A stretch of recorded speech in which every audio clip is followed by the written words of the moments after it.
शिव जी की जो छवि दिखा दी उन्होंने, इससे स्पष्ट हो गया, हिंदू का पूरा चरित्र सामने आ गया कि हिंदू जो है वो अपनी प्रकृति में रहता है, वो किसी के प्रति हिंसा की भावना नहीं।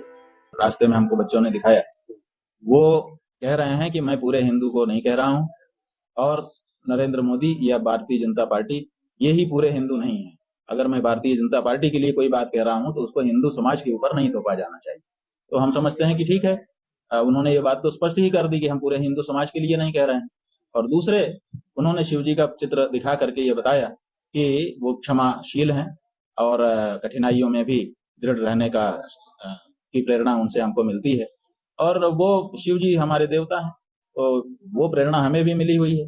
जो हिंसक है सर्प, वो भी हमारे गले में लिपटा रहता है, हम उसको भी नहीं छेड़ते, उसको भी नहीं मारते, तो दूसरे को क्या मारेंगे। तो इसलिए शिव जी की जो छवि दिखा दी उन्होंने, इससे स्पष्ट हो गया, हिंदू का पूरा चरित्र सामने आ गया कि हिंदू जो है वो अपनी प्रकृति में रहता है, वो किसी के प्रति हिंसा की भावना नहीं।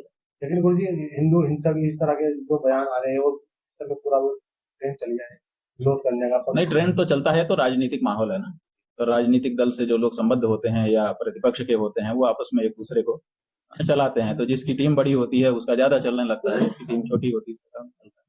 इससे कोई लेना देना नहीं। हमारा कहना यह है कि ये राहुल गांधी हो चाहे नरेंद्र मोदी हो, माने दोनों की पार्टियां हों, दोनों जिसका नेतृत्व कर रहे हैं, असल में इसमें से कौन हिंदू हितैषी है ये निकालने की जरूरत है। और हम समझते हैं कि इनमें से अगर कोई हिंदू हितैषी होता तो गौ रक्षा की बात सबसे पहले करता। और अभी तक किसी पार्टी ने, 75 साल हो गए, राज कर सबने कर लिया। राहुल गांधी की पार्टी ने भी राज कर लिया है और नरेंद्र मोदी की पार्टी तो कर ही रही लगातार। कितने सालों से, 15-20 साल 15 साल से ज्यादा हो गए। तो ऐसी परिस्थिति में गौ हत्या आज तक नहीं रुकी है। इसका मतलब है कि अभी तक हिंदू हितों को समझने वाली, हिंदू पीड़ा को दूर करने की इच्छा रखने वाली कोई पार्टी अभी तक संसद में गई ही नहीं है। अब हम लोग सोच रहे हैं कि अब इस बारे में हम लोगों को कमर कसना होगा। अगर ये अंतिम मौका है जो नई संसद बनी है उसके लिए, ये लोग गौ रक्षा का बिल ला करके गौ हत्या को रोक दें, नहीं तो हिंदू, सच में भारत का हिंदू अब कमर कसने वाला है कि अब हम ऐसे हिंदुओं को ही संसद में भेजेंगे जो सबसे पहले वहां जाकर के गौ रक्षा का काम करेंगे। तो ये इनके पास मौका है, चाहे तो ये गौ रक्षा का बिल ला करके उसको पास करें ताकि हम इनको हिंदू हितैषी समझें, और नहीं तो हम जान चुके हैं कि इनमें से अभी तक किसी ने परीक्षा पास नहीं की है, ये कोई हिंदू हितैषी नहीं हुए। लेकिन गुरु जी, जिस तरह विरोध हो रहा है, चाहे संत समाज हो या फिर सनातनी हो, हिंदू हो, लगातार विरोध हो रहा है। देखिए, आप ये देखिए कि जो विरोध करने वाले लोग हैं वो निष्पक्ष लोग हैं, वो तथ्य की बात कहने वाले लोग हैं कि पिछलग्गू हैं। तो इससे आपको अंदाजा लग जाएगा। अगर पिछलग्गू प्रकृति के लोग हैं तो वो तो अपने नेता हुआ हुआ हुआ हुआ एक सीआर बोलता है तो सारे सीआर बोलने लगते हैं। और जो तथ्य की बात कहता हो, निष्पक्ष होकर के बोलता हो, अगर ऐसे कोई लोग बोल रहे हैं तो उनकी बात का ध्यान अपने को देना चाहिए। आप कैसे देखते हो उनके? हम देखते हैं कि ये सब राजनीति है, इसका कोई मतलब नहीं है। हमने ये कहा कि इनकी हिंदू हितैषी होने की परीक्षा यही है कि ये गौ हत्या, गौ रक्षा का बिल लेकर के आ जाएं।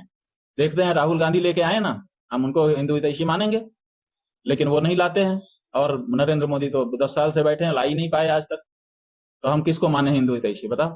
सत्संग में 23 लोग मरे। हाँ, तो जो आयोजक हैं उनके ऊपर कड़ी कार्रवाई की जानी चाहिए। आप ज्यादा भीड़ इकट्ठा कर लेते हो और भीड़ के प्रबंधन का आपको ज्ञान नहीं होता है, तो ये अक्षम्य अपराध है। उन्हीं लोगों को भीड़ इकट्ठा करने की अनुमति होनी चाहिए जो भीड़ का प्रबंधन कर सकें। अगर इस तरह की घटना घटती है तो आयोजकों के ऊपर निश्चित रूप से कड़ी कार्रवाई की जानी चाहिए। भीड़ आ जाती है, लगातार व्यवस्था नहीं हो पाती है, बड़ा नहीं, आपको पहले तय करना पड़ेगा कि कितने लोग आएंगे, उतने लोगों की ही आप अनुमति रखिए, बाकी मत रखिए। और इस तरह का प्रचार मत करिए, लिमिटेड व्यवस्था बनाइए। ये जो आप कर देते हैं, असंख्य लोगों को बुला लेते हैं और व्यवस्था आपके पास कुछ नहीं होती है, ऐसी 2-3-4 घटनाएं और भी पहले हो चुकी हैं। तो इन सब बारे में सतर्क रहना चाहिए। जैसे अपने 4 धाम हमारे उत्तराखंड के, उनमें लोग ज्यादा आने लग गए, ये हुआ कि रजिस्ट्रेशन होगा, फिर रजिस्ट्रेशन भी फेल होने लगा। तो हम लोगों को, सरकार को कहना पड़ा कि भाई इस बारे में आप नीति बनाइए। अभी हमने जो यात्रा की है उसका एक उद्देश्य ये भी है कि अभी हम उत्तराखंड में लोगों को आकर्षित कर रहे हैं। लोग हिमालय में आना चाहते हैं, लेकिन 4 ही डेस्टिनेशन का हमने बड़ा प्रचार कर दिया है कि 4 जगह पे जाएंगे, तो 4 धाम में ही सारी भीड़ इकट्ठा हो जा रही है।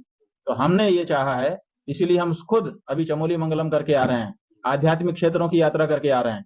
चार धाम के अतिरिक्त भी हमारे उत्तराखंड में ऐसे ऐसे दिव्य स्थान हैं, सिद्ध स्थान हैं, जहां जाने से आध्यात्मिक ऊर्जा भरपूर आपको प्राप्त हो सकती है। तो हम आने वाले दिनों में चाहेंगे कि ऐसे स्थानों को चिन्हित करके इनका कॉरिडोर बनाया जाए और लोगों को जो आ रहे हैं उनका स्वागत, लेकिन सब ऐसे फैल जाए पूरे उत्तराखंड में, तो भीड़ का प्रबंधन अच्छा हो जाएगा और किसी को निराशा भी नहीं।